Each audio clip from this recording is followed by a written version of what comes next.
My teacher in secondary school, they say something that if you're writing an examination, never aim to get a C, always aim to get an A. So he mentioned that if you're aiming to get a C and probably there were mistakes in the examination or you forgot something, you might get a D or an E or probably an F, right? But if you're aiming to get an A, even if there are mistakes, you can get a B, or worst come to worst, you get a C. So that applies to life. So I want to talk about how your goals, your thoughts, and your actions aligned. So in my previous video, I mentioned that we should learn to set goals for ourselves. It could be quarterly goals, it could be annual goals, right? It could be yearly goals. So let me just explain something. Let's use a business. Let's also use a business for an example. Probably you made 10 million, 1 million naira in profit last year in your business, and this year you're setting a goal for 5 million naira.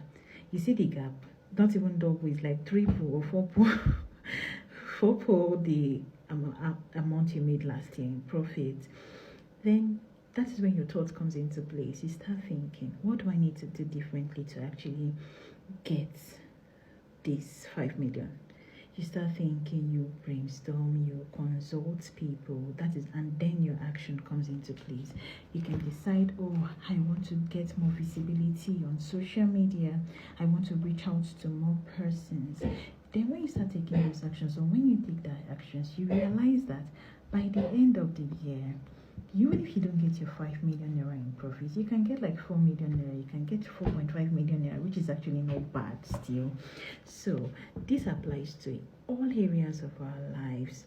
When you live life without setting the goals, you're just walking, anything that life throws at you, you just take it that way. But when you live a life setting goals for yourself, if you see yourself small, you end up being small. Like this year, I set some goals for myself, financial goals, social goals, and everything. And when I set those goals, they seem unrealistic. Then I told my fellow members or my friends, I told them that this year I must meet up with my goals. And I had faith. I had faith that, oh, Amarachi, you're going to meet up with everything that you have set out to do this year. Then I started working towards this. I thought about it. I sat down carefully. I thought about it. What do I need to do differently?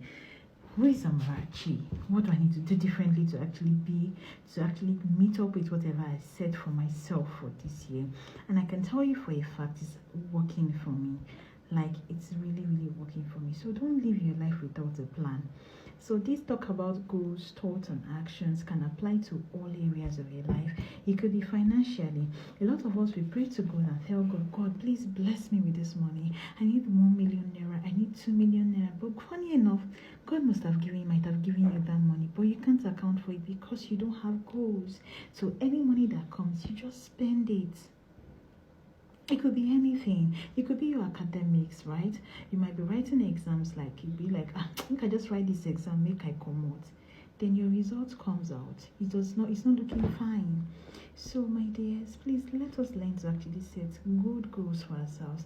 And if you're in business, in anything that you're doing, whether you're a career person, my dear, everything is possible. Every goal is possible. Everything that we have set out for ourselves by the special grace of God, they are possible. But we need to take the right actions. You don't just set the goals and fold your hands. You set the goals and apply your faith, do the right thing, and definitely you will get what you're asking God for.